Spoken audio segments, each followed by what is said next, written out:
Hi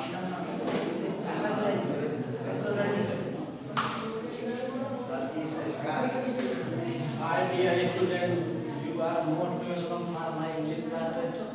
This is Sikandar Kumar Verma from Akash International School. Dear students, in previous video I have taught you about a class, and I have also taught you what is the differences between a class and sentence. So today I will teach you class and their function. प्रिय विद्यार्थीगण, आज हम उपवाक्य और उसके कार्यों के विषय में अध्ययन करेंगे। First we will study what is written on the board. A group of words. Clause क्या है? अ ग्रुप ऑफ वर्ड्स, शब्दों का एक समूह है। That contains a subject and finite verb. देखिए, क्लास जो हमारा होता है उपवाक्य से एक शब्दों का ऐसा समूह होता है जिसमें एक सब्जेक्ट होता है और एक finite verb. It is usually only a part of sentence. यह सेंटेंस का एक हिस्सा है, भाग। सेंटेंस नहीं है, लेकिन सेंटेंस का एक भाग है या हिस्सा है।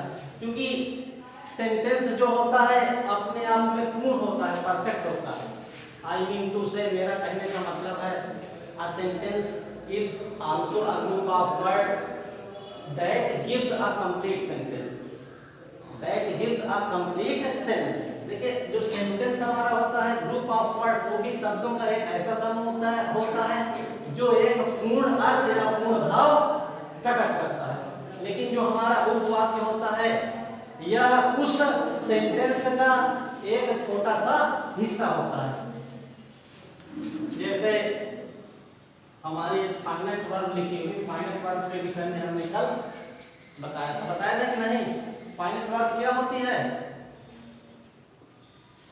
Finite verb always change according a subject. जो फाइनाइट वर्ब होती है वो सदैव सब्जेक्ट के अनुसार चेंज होती रहती है। कल हमने एग्जांपल लेकर के जो है आपको समझाया था। जैसे by the way, present independence का आप लोगों ने अध्ययन किया होगा। Ram writes a letter. Ram एक पत्र लिखता है, और इसको हम अगर सब्जेक्ट बदले तो राइट्स की जगह पर राइट हो सकता है। जैसे यू राइट अ लेटर, तुम एक पत्र लिखते हो। तो देखिए, इसमें सब्जेक्ट का प्रभाव किस पर पड़ा? वर्ब पर पड़ा। जब हमारा सब्जेक्ट सिंगुलर में था तो वर्ब में क्या लगा? यस या यस लगा। और जब हमारा सब्जेक्ट प्लूरल में हुआ तो वर्ब में यस या यस नहीं लगा। देखिए, जो हमारी क्लास होती है उपवाक्य होती है, उपवाक्य तीन प्रकार की होती है। Independent class. डिपेंडेंट मीन्स क्या होता है? निर्भर। क्या होता है?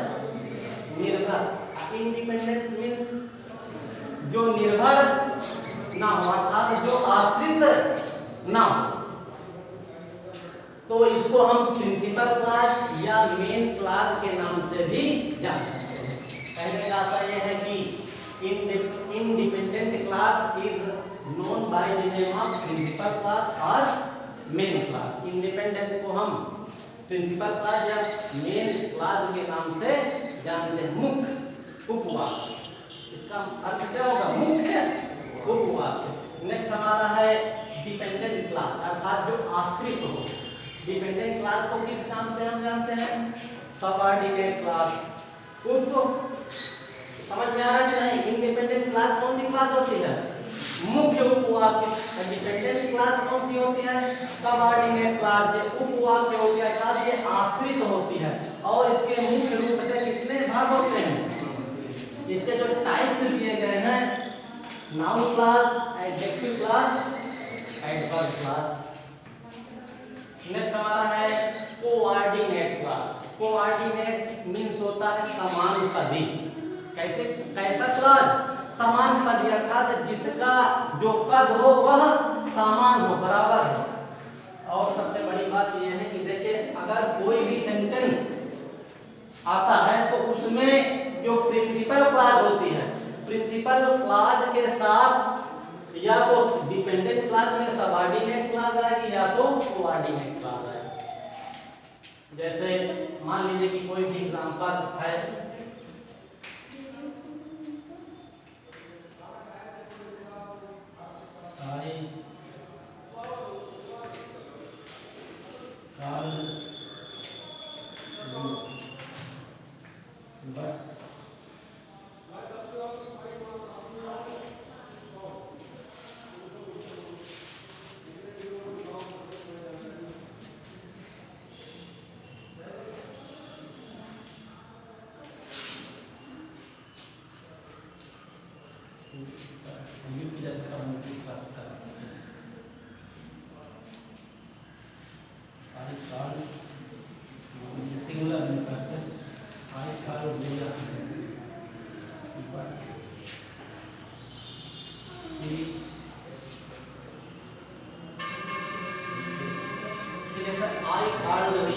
मैंने रिया को पुकारा, बट शी रिफ्यूज, लेकिन उसने इनकार कर दिया।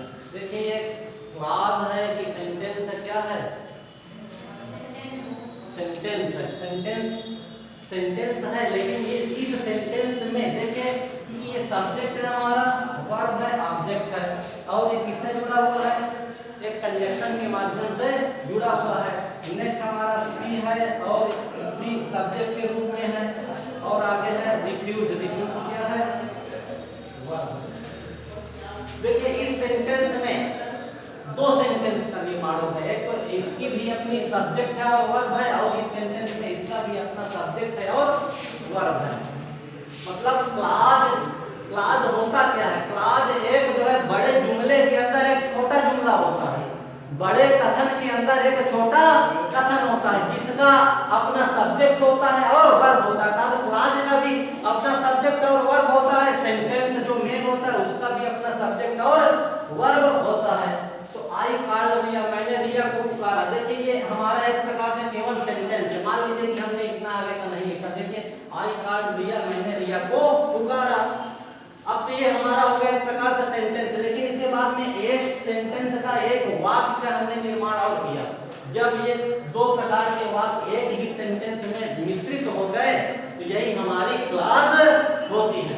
शी रिफ्यूज्ड, मैंने रिया को पुकारा लेकिन उसने इनकार कर दिया, अर्थात वह नहीं आई, उसने मना कर दिया।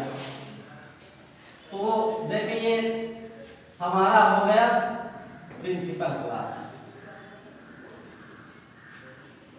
जब सब्जेक्ट वर्ब किसी सेंटेंस में आ जाते हैं किसी कंजक्शन के यूज के द्वारा, जिसमें बीच में जो किसी न किसी कंजक्शन से जुड़े होते हैं दोनों सेंटेंस, तो यही हमारी क्लॉज होती है। और क्लॉज में एक प्रिंसिपल क्लॉज का आना मस्ट होता है। प्रिंसिपल क्लॉज आएगी और प्रिंसिपल क्लॉज के बाद में या तो सबऑर्डिनेट क्लॉज होगी या तो कोऑर्डिनेट क्लॉज होगी। अगर प्रिंसिपल क्लॉज और सबऑर्डिनेट क्लॉज किसी सेंटेंस में मिश्रित होते हैं तो हमारा वाक्य बनता है कॉम्प्लेक्स सेंटेंस। कौन सा सेंटेंस बनेगा? Complex sentence. अब इसमें ये बात अलग है कि सबऑर्डिनेट क्लॉज का नाउन क्लॉज भी मिश्रित हो सकता है, एडजेक्टिव क्लॉज भी मिश्रित हो सकता है और एडवर्ब क्लॉज भी मिश्रित हो सकता है, लेकिन क्लॉज कौन सी बनेगी? Complex sentence. और बाय द वे अगर प्रिंसिपल क्लॉज के साथ कोऑर्डिनेट क्लॉज जुड़ा हुआ है तो हमारा वाक्य बनेगा compound sentence. Complex compound sentence है चैप्टर में आपके, तो ये वही है, उसी से रिलेटेड। अगर ये समझ में आ जाए तो तुरंत समझ में आ जाएगी, उसको समझने में देर नहीं लगेगी।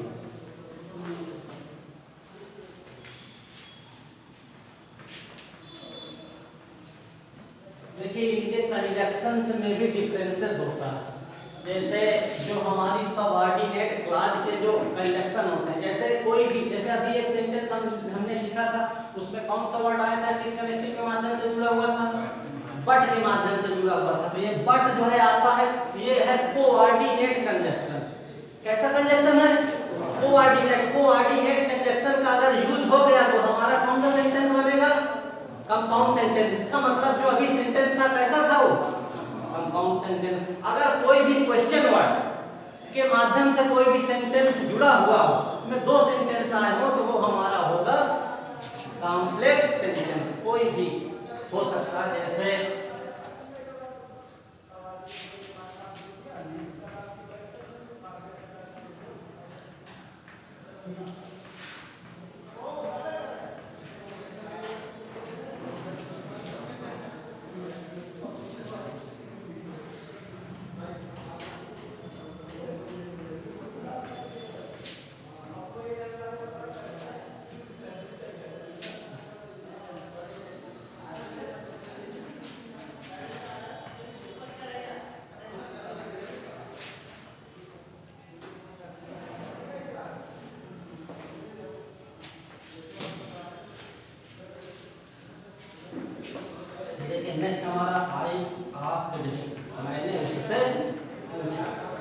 why he had not attended the class. वह कक्षा क्यों नहीं अटेंड किया, अर्थात उसने अपनी कक्षा में उपस्थित दर्ज क्यों नहीं करवाई। एक कौन सा जो है सेंटेंस होगा, कॉम्प्लेक्स सेंटेंस, क्योंकि कंजक्शन क्या है, कैसा कंजक्शन है ये, अरे ये सबऑर्डिनेट कंजक्शन है। क्या है, सबऑर्डिनेट कंजक्शन कौन कौन से होते हैं, क्वेश्चन वर्ड जैसे हु है, व्हाट है, व्हेन है, वेयर है, वेयर यूर है, आफ्टर है, बिफोर है, और भी जो है ढेर सारे, व्हेन है, हाउ मेनी है, हाउ मच है, जितने भी क्वेश्चन वर्ड से रिलेटेड कंजक्शन होते हैं उनको ऐड करने से अर्थात उनके संयोजन के द्वारा कॉम्प्लेक्स सेंटेंस का निर्माण किया जाता है। और कोऑर्डिनेट क्लॉज से निर्माण होने वाले कंजक्शन कौन कौन से हैं, याद है, जैसे आपने पढ़ा होगा एंड है, एज वेल एज है, सो है, देयरफॉर है, बट है, not only but also, either or, neither are.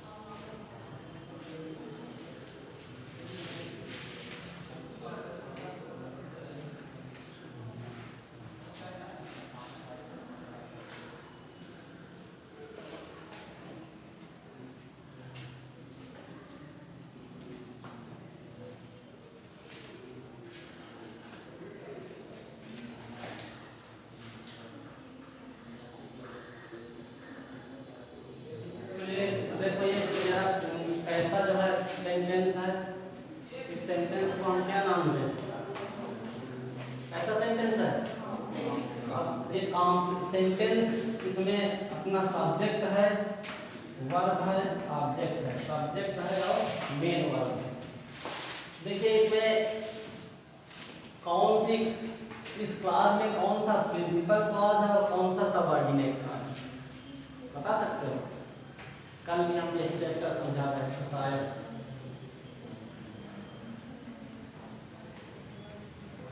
हमने बताया था आपको कि प्रिंसिपल क्लॉज का होना मस्ट है, प्रिंसिपल क्लॉज तो होगी ही होगी क्योंकि मुख्य है, इसके साथ में सबऑर्डिनेट क्लॉज हो सकती है और कोऑर्डिनेट क्लॉज। तो इसमें हम ये पूछ रहे हैं कि इसमें हमारा उपवाक्य कौन सा है, प्रिंसिपल क्लॉज कौन सा है और सबऑर्डिनेट क्लॉज कौन सा है या कोऑर्डिनेट क्लॉज कौन सा है।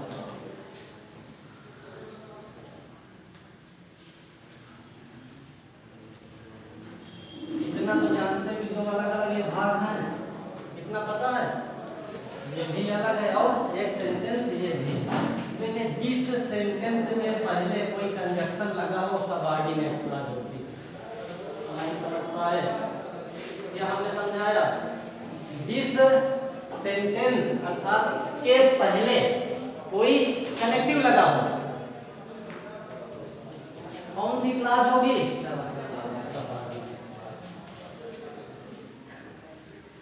और ये हमारी कौन सी क्लॉज हो गई, कौन सी क्लॉज हो गई, प्रिंसिपल क्लॉज, और ये हमारी हो गई सबऑर्डिनेट क्लॉज। और क्योंकि ये क्लॉज किसके माध्यम से जुड़ा हुआ है, वाई के माध्यम से, वाई कनेक्टिव है, तो कौन सा इस क्लॉज को हम क्या नाम दें, कॉम्प्लेक्स, क्या नाम दें, कॉम्प्लेक्स सेंटेंस।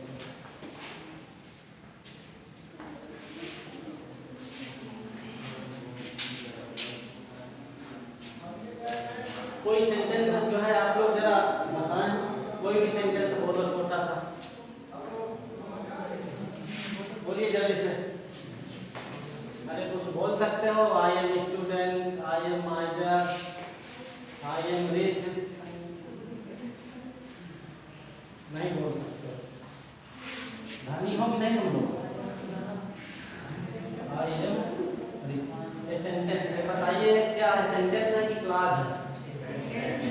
सेंटेंस है, क्योंकि इसमें अभी क्लास का निर्माण नहीं हुआ, ये मुख्य है आई एम रिच। अब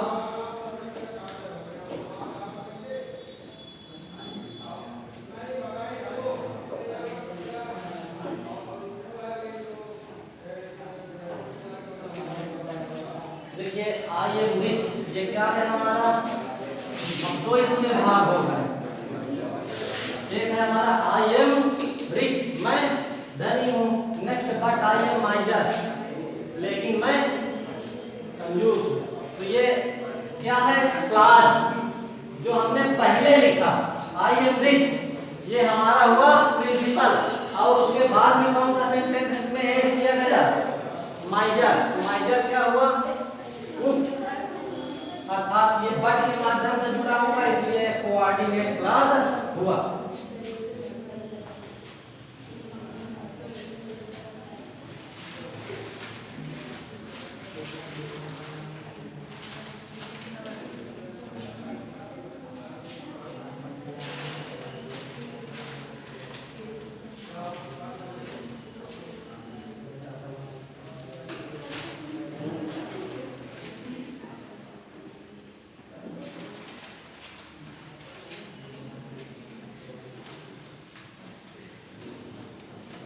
ये क्या है, सेंटेंस है कि क्लास है। I gave him a pen, मैंने क्या दिया, एक पेन दिया।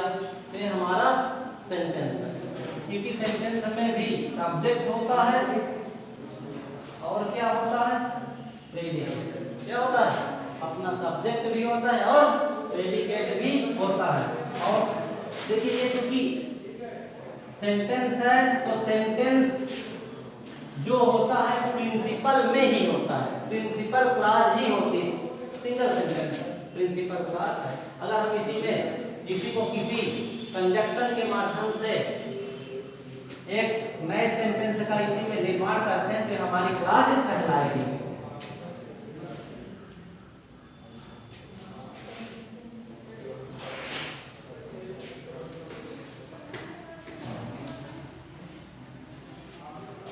आई गेव हिम अ पेन, मैंने क्या दिया, एक पेन दिया। व्हिच वाज ब्रोकन, जो टूटा हुआ।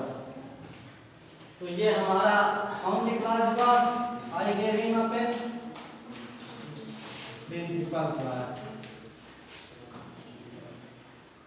और इधर व्हिच वाज ब्रोकन, ये व्हिच वाज ब्रोकन कौन सी क्लास होगी,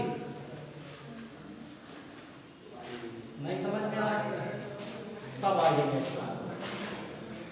क्यों सबऑर्डिनेट क्लास, क्योंकि ये किसके माध्यम से जुड़ा हुआ है, विच कनेक्टिव के माध्यम से जुड़ा हुआ है। और विच जो है कैसा कनेक्टिव है, इंट्रोगेटिव प्रश्नवाचक कनेक्टिव है।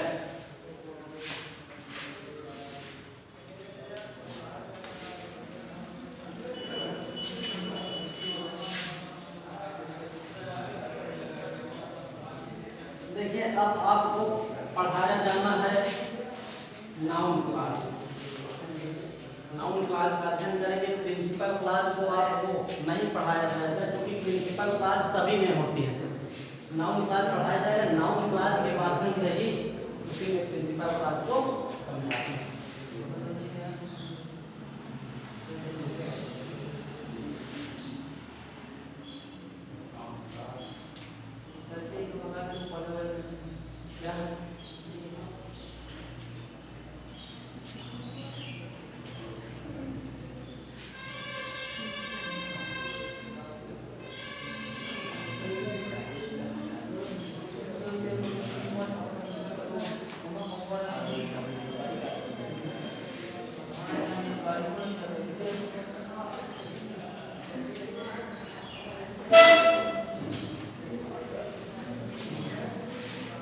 नाउन क्लास जो हमारी संज्ञा उपवाक्य होते हैं, ये noun clause acts as a noun. Noun clause में नाउन किसका कार्य करता है, संज्ञा का कार्य करता है। जैसे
दैट कि she would become a teacher, कि वह एक अध्यापक बनेगी, अध्यापिका सॉरी क्या बनेगी, किसी एक खातून का नाम मोहना खातून है, तो she wanted that she would become a teacher, वह चाहती थी कि वह एक अध्यापिका बने। इसका मतलब क्या है कि वह एक अध्यापिका बनना चाहती थी। देखिए जो हमारी नाउन क्लॉज हो, नाउन क्लॉज में भी व्हाट है, दैट है, हु है, वेयर है आदि कंजक्शन के माध्यम से नाउन क्लॉज का भी निर्माण होता है। लेकिन नाउन क्लॉज में जो हमारा उपवाक्य होता है, जैसे ये हमारा है उपवाक्य, कहां से कहां तक है उपवाक्य, that she would become a teacher. देखिए इसमें उपवाक्य में कोई संज्ञा तो नहीं आया हुआ है, कोई संज्ञा वर्ड है, नाउन वर्ड उपवाक्य टीचर आया कि नहीं आया, तो टीचर एक उपवाक्य है। तो देखिए इसमें जो है टीचर के विषय में बताने के लिए एक सेंटेंस का निर्माण किया गया, जिसमें एक सब्जेक्ट है, हेल्पिंग वर्ब है, मेन वर्ब आदि का निर्माण किया गया, अर्थात किसके लिए, केवल टीचर के विषय में बताने के लिए। कहां से लेकर के that she would become a teacher, तो इसलिए ये हमारा नाउन क्लॉज हुआ। इसमें प्रिंसिपल क्लॉज में नाउन नहीं आता, ये हमारी प्रिंसिपल क्लॉज है। शी वांटेड कैसी क्लॉज है, प्रिंसिपल क्लॉज, और ये she would become a teacher कैसी क्लॉज है, सबऑर्डिनेट क्लॉज। कैसे पहचाना सबऑर्डिनेट क्लॉज, क्योंकि इस सेंटेंस के इस क्लॉज के जस्ट पहले कनेक्टिव आ जाएगा, ये हमारा हुआ सबऑर्डिनेट क्लॉज और ये हुआ हमारा प्रिंसिपल क्लॉज। नाउन क्लॉज में जो प्रिंसिपल क्लॉज होती है इसमें संज्ञा नहीं आता, क्या नहीं आता, संज्ञा। संज्ञा किसमें आएगा, सबऑर्डिनेट क्लॉज में, और विशेषता संज्ञा की बताई जाएगी, अर्थात इसमें एक क्वेश्चन पुट अप किया जाए और उस क्वेश्चन को जब पुट अप किया जाए उसको क्या से पुट अप करने पर आंसर उसका जो निकलता है वही हमारी संज्ञा होती है।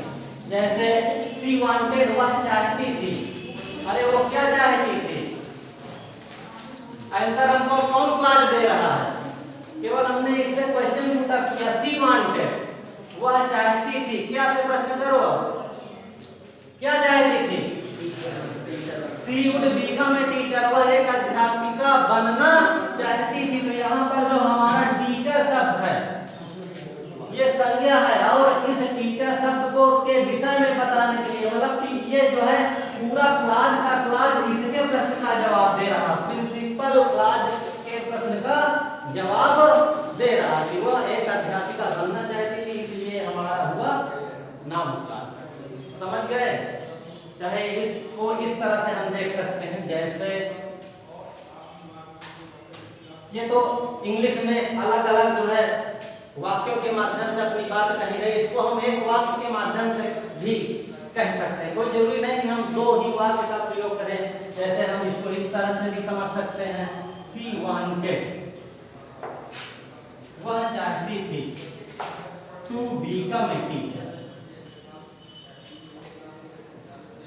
अब देखिए इसके अर्थ में कोई प्रभाव तो नहीं है, ऊपर नीचे देखो जरा, she wanted to become a teacher, वह एक अध्यापिका बनना चाहिए। अब इस वाक्य को देख लीजिए, केवल इसकी विशेषता को बताने के लिए एक क्लॉज का निर्माण करना पड़ा, दैट लगाना पड़ा, जिसमें सब्जेक्ट भी यूज करना पड़ा, हेल्पिंग वर्ब है, वर्ब है, केवल एक टीचर के विषय में बताने के लिए। जबकि हम इस वाक्य को एक सेंटेंस के माध्यम से भी लिख सकते थे।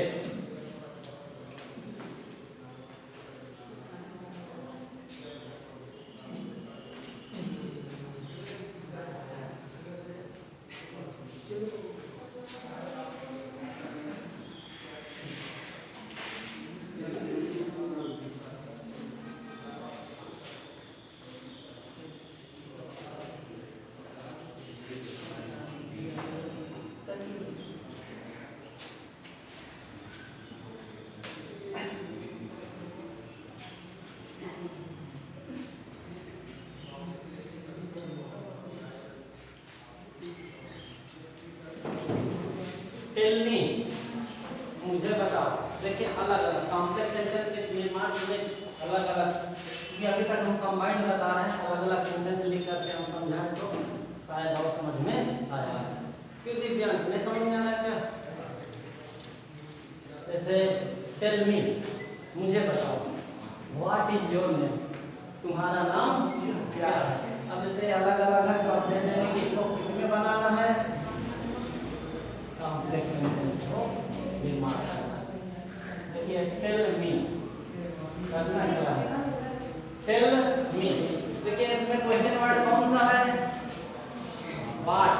व्हाट को हमने किस रूप में रखा, कनेक्टिव के रूप में। अब बचा कितना, इज योर नेम, कितना बचा, इज योर नेम। तो देखिए व्हाट को कनेक्टिव के रूप में जब हम यूज करते हैं तो फिर हम इसके बाद सब्जेक्ट तुरंत रखते हैं यहाँ पर। तो टेल मी, मुझे बताओ, व्हाट योर नेम इज। अच्छा ये बताइए इस क्लास में नाउन कहां पर आई हुई है,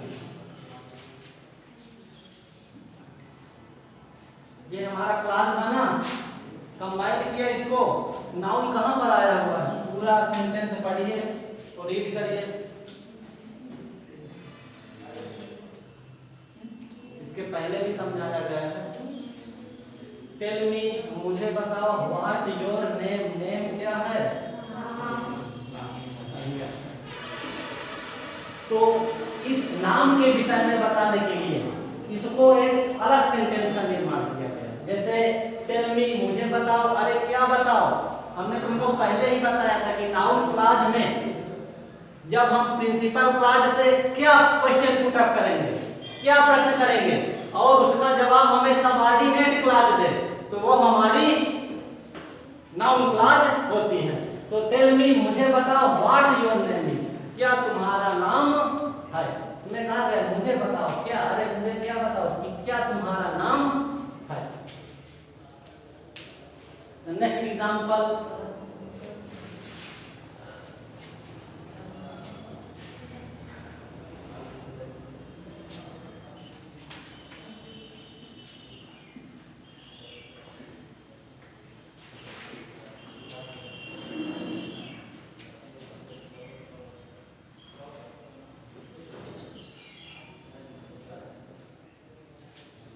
Who are you? तुम कौन, I know, मैं इस बात को जानता हूँ।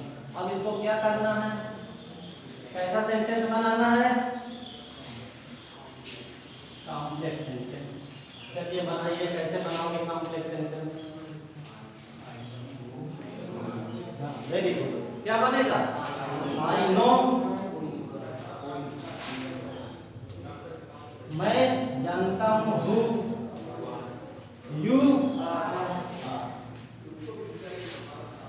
फुल स्टॉप लगेगा क्योंकि ये हु कनेक्टिव के रूप में जब यूज होता है उसके बाद में सब्जेक्ट आते हैं, फिर हेल्पिंग वर्ब, तब ये यहाँ पर हमारा जो है क्वेश्चन वर्ड नहीं आता है।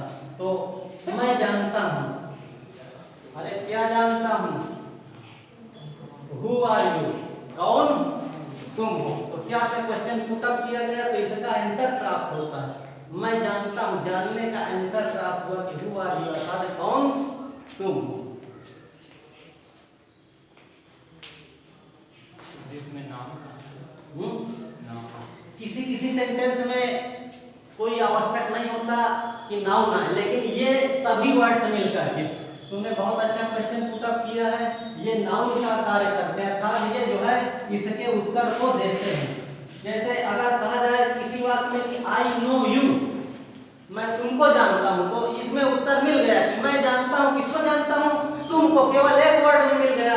लेकिन ये सभी इसके क्वेश्चन का आंसर दे रहा है, हु आर यू, मैं जानता हूं, क्या जानता हूं, कौन तुम हो। मतलब ये सभी जो है मिल करके इसके आंसर को दे रहे हैं, अर्थात ये सभी मिल करके एक नाउन का कार्य कर रहे हैं। इसलिए हमारी कौन सा क्लास हुआ, नाउन क्लास। और ये हमारी कौन सी क्लास है, आई नो, प्रिंसिपल क्लास।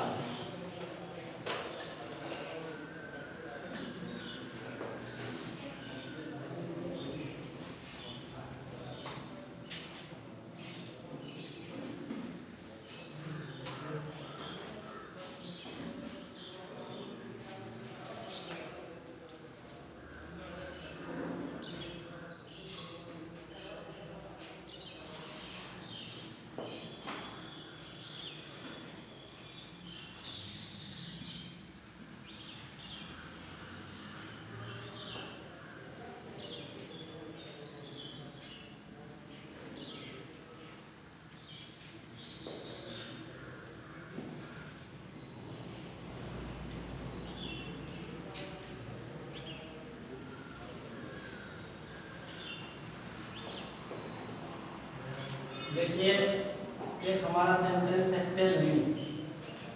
इसमें कोई जरूरी नहीं कि सबऑर्डिनेट क्लॉज जो दी हुई हो उसमें नाउन आए। उसमें नाउन मोस्टली 90% आएगी, लेकिन 10% में कुछ ऐसे वाक्य होंगे जिनमें नाउन नहीं आएगा। लेकिन उसको पहचानना कैसे है? बाय द वे उसमें अगर नाउन नहीं आया तो इतना समझ लेना कि जो तुम्हारी प्रिंसिपल क्लॉज होगी उसमें नाउन नहीं आनी चाहिए। अगर उसमें नाउन आ गई प्रिंसिपल क्लॉज में तो फिर वो आपका नाउन क्लॉज नहीं होगा, एडजेक्टिव क्लॉज। समझ गए कि नहीं? कौन सा क्लॉज होगा? Adjective clause. तो इसको बना सकते हो, टेल मी वेयर, क्या होगा? टेल मी मुझे बताओ वेयर यू। वेयर किसको इंडिकेट करता है? स्थान के नाम को। किसको? स्थान के नाम को। टेल मी मुझे बताओ वेयर यू लिव। इसमें क्वेश्चन पुटअप करोगे, टेल मी मुझे बताओ, अरे क्या बताओ, कहाँ तुम रहते हो। इससे हमारा पूरा आंसर होगा। तो ये हमारा यहाँ तक क्या हुआ? Noun clause. कैसी क्लॉज हुई? ये वेयर तक जो क्वेश्चन वर्ड होता है इस वाक्य के साथ जुड़ा होता है, और ये हमारी प्रिंसिपल क्लॉज है। इस प्रकार से जो है आज हम यही समाप्त करते हैं।